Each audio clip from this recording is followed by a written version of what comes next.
Welcome back to the aphorism series. In this video, we are going to talk about the 25th aphorism, which states the merits of homeopathy. Before that, let's start by briefing the 21st aphorism, which is the pathogenetic symptoms curative in medicine. Aphorism number 22, which states the contraria contribus curentur. Aphorism number 23, which states the demerits of antipathy.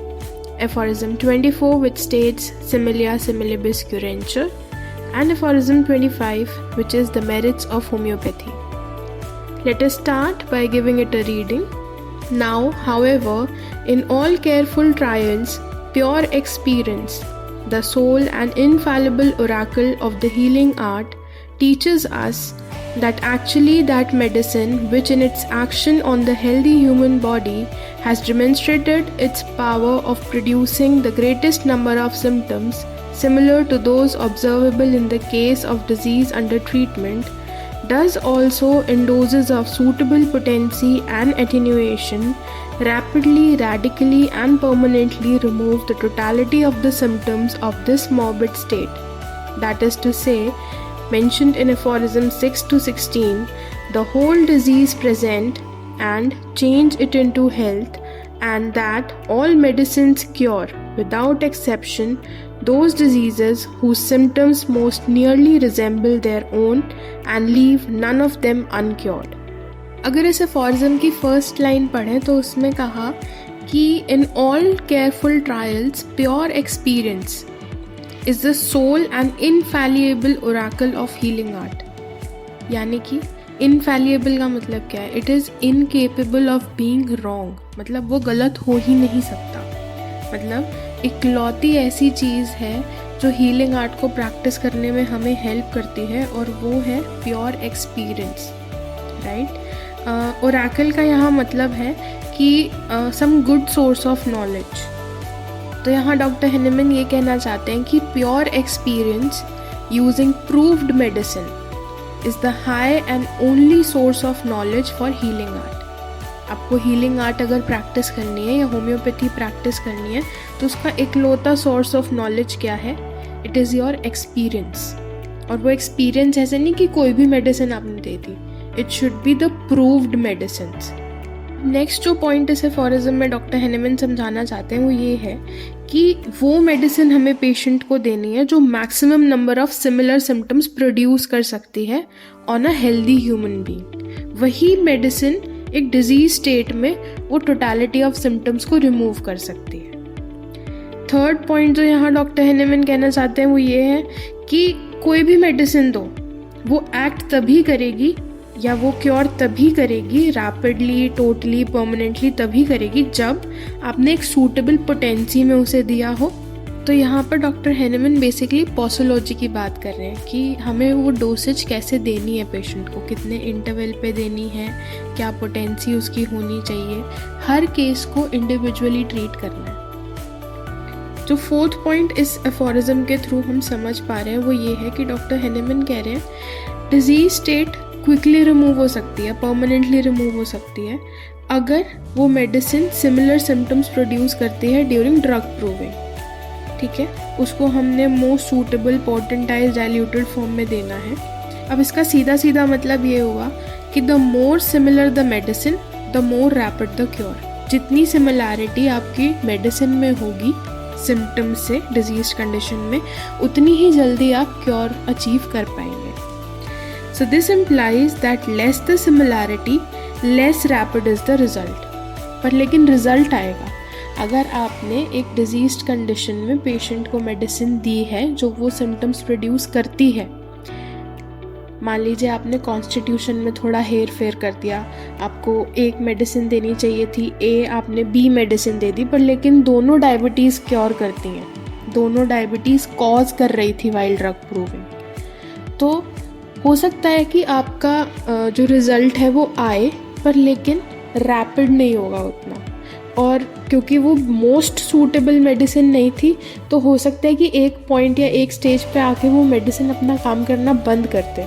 Suppose आपके पास दो medicine है, medicine A and medicine B, और आपके पास patient आता है diabetes का. अब दोनों ही medicine while drug proving diabetes cause कर रही थी एक आइडल प्रूवर में, तो हम ये मान के चलते हैं कि दोनों डायबिटीज़ मेलाइटिस क्योर भी कर देंगी पेशेंट के अंदर। अब हमने पेशेंट की अगर टोटलिटी देखी होती, कम्प्लीटली उसका कॉन्स्टिट्यूशन स्टडी किया होता, तो हम ऑप्टिमम मेडिसिन उठाते। अगर उसका कॉन्स्टिट्यूशन ए से जा रहा होता तो हम ए देते, उसका कॉन्स्टिट्यूशन बी से जा रहा होता तो हम बी देते। तो यहाँ डॉक्टर हेनेमन कह रहे हैं कि जो टोटलिटी ऑफ सिम्टम्स पे बेस्ड मेडिसिन चूज़ करेगा या पूरा कॉन्स्टिट्यूशन स्टडी करके फिर मेडिसिन चूज़ करेगा, उसकी मेडिसिन मोस्ट सूटेबल होगी और जल्दी क्योर करेगी। ऐसा नहीं है कि हमने ए मेडिसिन दे दी, अगर हम बी देते तो वो क्योर नहीं होता, वो कुछ हद तक क्योर होता पर लेकिन एक पॉइंट पे आके रुक जाता, या उसका जो क्योर पीरियड है वो थोड़ा लंबा खिंच जाता। पर लेकिन अगर हम मोस्ट सूटेबल देंगे तो हम रैपिड और परमानेंट क्योर जल्दी होता देखेंगे। इसीलिए डॉक्टर हेनेमन बोलते हैं कि स्टडी द पेशेंट वाइजली। अगला पॉइंट जो इस एफोरिज्म से हम समझ पा रहे हैं वो ये है कि in this aphorism he also says that when symptoms are removed in totality no part of disease remains। जो हमने 6 से 16 एफोरिज्म में भी इस बात को डिटेल में समझा था कि जब सिम्टम ही रिमूव हो गए पेशेंट के अंदर से तो डिजीज़ कैसे रह जाएगी, क्योंकि डिजीज़ जो है वो अपना आउटवर्ड मैनिफेस्टेशन सिम्टम्स के थ्रू ही तो दिखा रही है। वाइटल फोर्स अगर डीरेंज हो रही है तो वो सिम्टम्स अपने शो कर रही है आउटवर्डली, राइट। तो अगर वो सिम्टम्स ही हमने क्योर कर दिए तो मतलब अंदर की बीमारी तो ख़त्म हो गई ना, जो डीरेंजमेंट थी वो ठीक हो गई। तो ये पॉइंट भी डॉक्टर हेनेमन ने इस एफोरिज्म में समझाया। अब इस एफोरिज्म की एक्सप्लेनेशन पढ़ लेते हैं। Dr. Henneman asserts that through careful trials and pure experience, which he regards as the ultimate authority in the healing arts, it has become evident that the most effective medicine in treating a particular disease is the one that produces symptoms in healthy individuals most similar to those observed in the disease being treated. He argues that when administered in appropriate doses and potencies, this medicine has the ability to rapidly, radically, and permanently alleviate the totality of symptoms associated with the disease, effectively restoring the patient to a state of health. Furthermore, Dr. Henneman claims that every medicine, without exception, has the capacity to cure diseases that closely resemble the symptoms it produces in healthy individuals. This principle underscores the fundamental concept of homeopathy, wherein the remedy chosen for treatment is selected based on its ability to mimic the symptoms of the disease in question. In a sense, Dr. Henneman's assertion reflects the core principle of similia similibus curantur, or like cures like, which forms the basis of homeopathic practice. By employing medicines that produce symptoms similar to those of disease, homeopathy aims to stimulate the body's innate healing mechanisms and facilitate the restoration of health. अब इस aphorism का footnote पढ़ लेते हैं। ये footnote उन्होंने the word pure experience के बाद लिखा है, क्योंकि उन्होंने कहा कि pure experience is the only source of knowledge of healing art. तो यहाँ प्योर एक्सपीरियंस है क्या उनके मायने में? I do not mean that sort of experience of which the ordinary practitioners of old school boast. मैं उस एक्सपीरियंस की बात नहीं कर रहा जिसकी ये ओल्ड स्कूल प्रैक्टिशनर्स डींगे हाँकते हैं।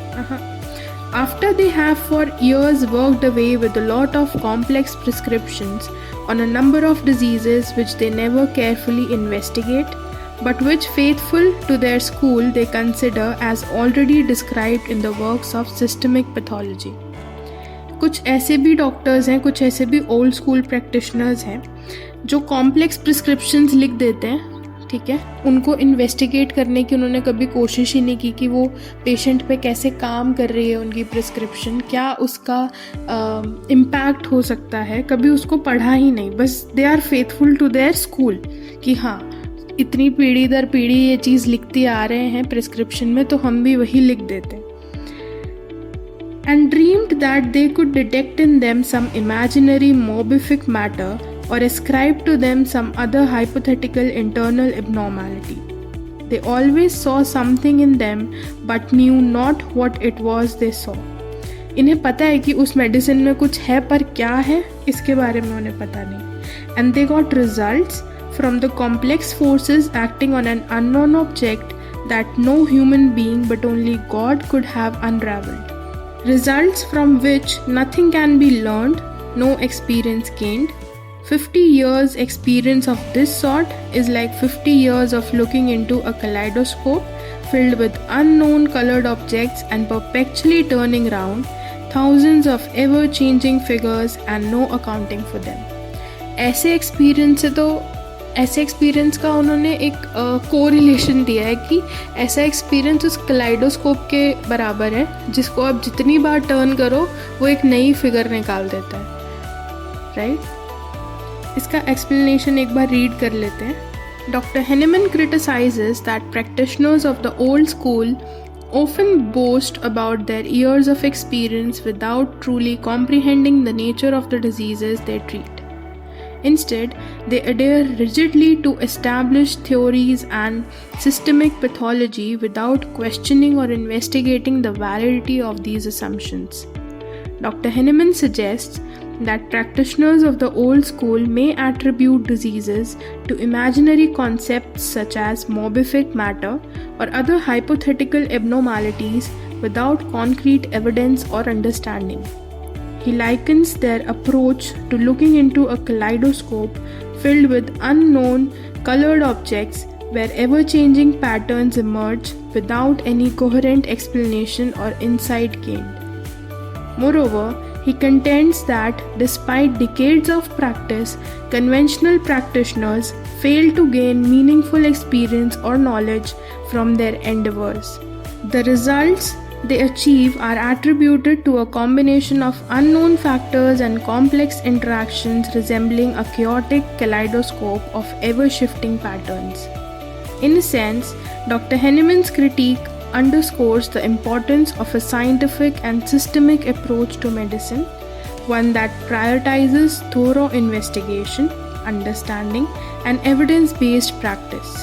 He advocates for a departure from the reliance on complex prescriptions and treatments driven by speculative theories in favor of a more rigorous and rational approach to medical care. That's all in the video. Thank you for watching.